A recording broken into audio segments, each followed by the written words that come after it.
Hola guys, alam nyo ba na sa halagang $1 ay pwede na kayong bumili ng mga international stocks, the best stocks like Nvidia, Google, Facebook, Tesla, whatever is that?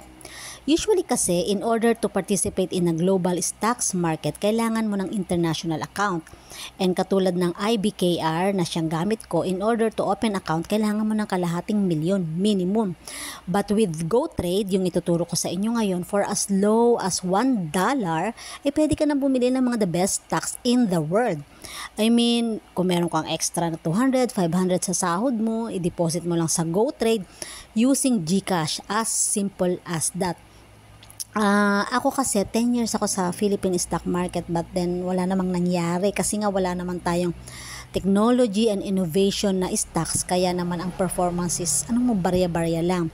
But then sa US stock markets, dahil nandoon lahat ng mga innovations tsaka marami kang options, is lahat ng mga potential ay pwede mo talagang makapture. And then, buti na lang available sa atin yung GoTrade kasi sarado na yung eToro na another option sana.